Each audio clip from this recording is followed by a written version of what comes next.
So thank you, those of you that have served.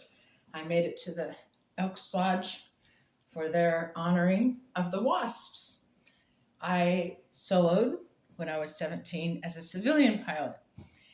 It was very interesting, and I got to wear my red dress, which this is one of my favorites.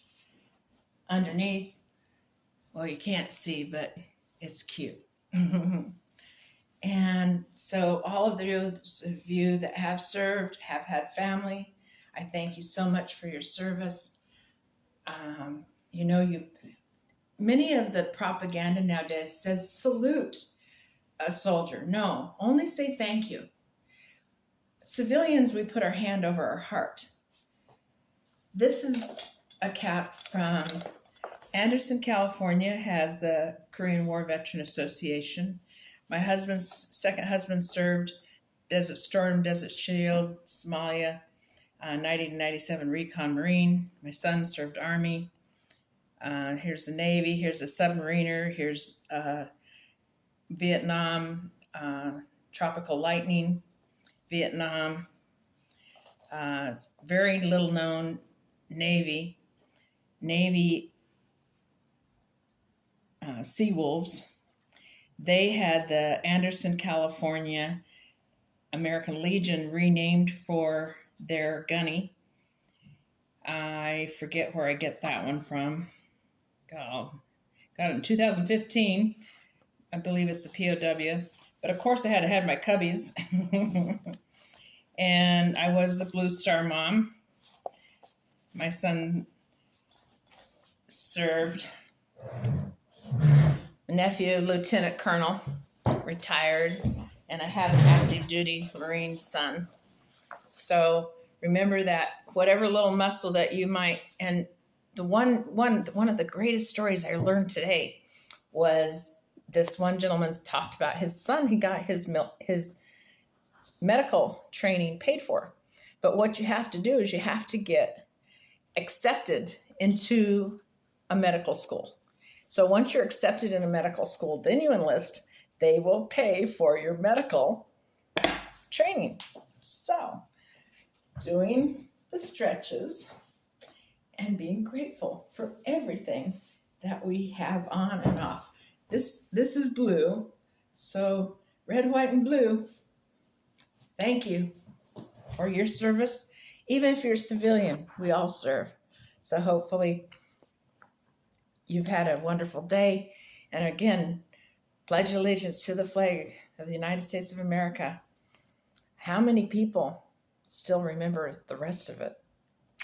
Have a wonderful day. Thank you for your service. And any of you that have had loved ones. My stepdad was a World War II bomber pilot. And the history is just incredible. They talked about the ladies' wasps. And even though they were in part of World War II, they were not recognized as military. They had to pay their own way home. And when the war ended, I think it was Goldwater during that era, he said that they finally put a bill through and got them recognized as military so that they could at least have their medical coverage. And sadly, there's none of them alive. But they were the carriers.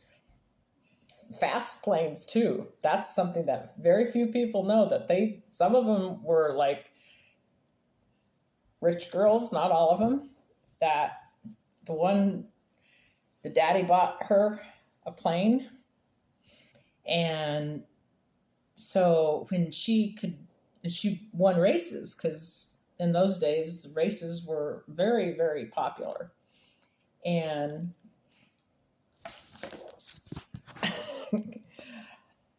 so if someone important needed to get somewhere fast, they knew who to call. So don't underestimate a girl, especially nowadays, because now the American Legion and VFW, Veterans of Foreign War, it went from ladies auxiliary to auxiliary because we have husbands, brothers that might have someone in service. And so all you need is their DD-214 And you too, we need to keep these places alive and organized because it's a wonderful, wonderful group of people. So I hope that you enjoyed that and that you had a wonderful day. Thank you for those of you that have served. Thank you for those of you that have been brave enough to be the parent of someone that has or is in service now. Bless you. Happy Veterans Day 2022. Not that it's happy, but it's happy to honor those who gave their all so that we could have the freedom to have a latte or dance or hit softballs, etc., etc. Remember, take care of it all. Have a great day.